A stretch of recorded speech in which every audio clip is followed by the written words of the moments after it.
Over time, voting rights in America have expanded to allow more people to participate in our elections. When America was first created, only white, land-holding, tax-paying men could participate, which is why only 6% of Americans were even eligible to vote in our first election. We would like to believe that all American rights are equally dispersed and equally considered, but that's simply not American history. That's not the way it's been done. So imagine that I was born in 1962.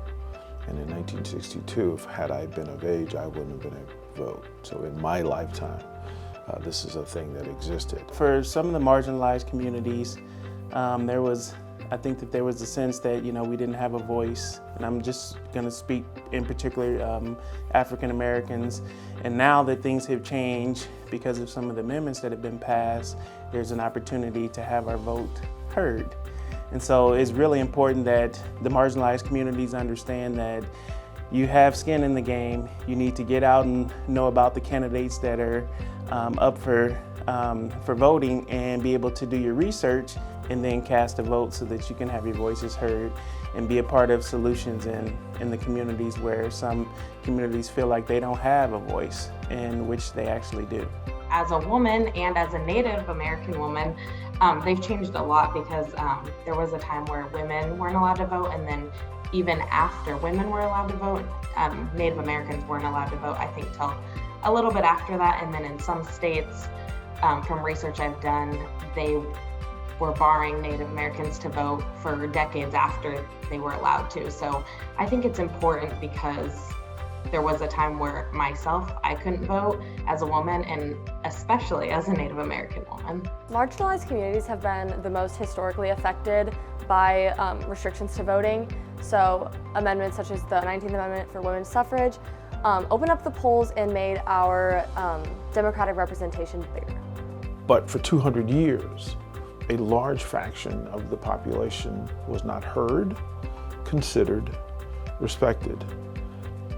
Now the catch-up is required, but that's breaking down 200 years of thinking, existence, implied boundaries, actual boundaries, physical boundaries, emotional boundaries of feeling like not only is this something I should participate in, but understanding the benefit that if I want to speak on how roads are built or how education is handed over, who gets to educate, what stories are educated and shared.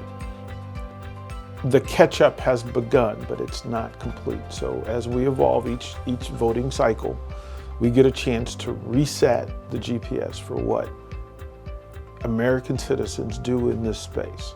I think it makes them feel like they could be part of the political process and that also their voices can be heard, because when I think about it, I think of it like people need to have a seat at the table and they want their opinions and their voices to be heard. I think for me, I am a part of the Hispanic Latin community, and I'm also an immigrant, so I feel like when I get the chance to vote, it'll be a way for me to be a voice for those who are part of my community who can't vote yet, so I can help make a change too. Well, just being an African American male is really important. I know that there's been a lot of legwork from back in the early 1800s to now just for voting, and it's actually a sense of pride for me to be able to cast a vote, whether I get an absentee ballot or I just go to the voting booth and vote. So it's a sense of pride for me to be able to step out and be able to cast my vote for candidates. I guess it's important to me to vote because I want my voice to be heard. And not just my voice, I want every young person's voice to be heard, every minority's voice to be heard, everybody in those different groups. So I take it as not only my civic duty, but also an honor to be able to vote and to show, to cast my vote for what I believe in and what I think is right for not just myself, but I try to think of the whole community when I'm casting my vote.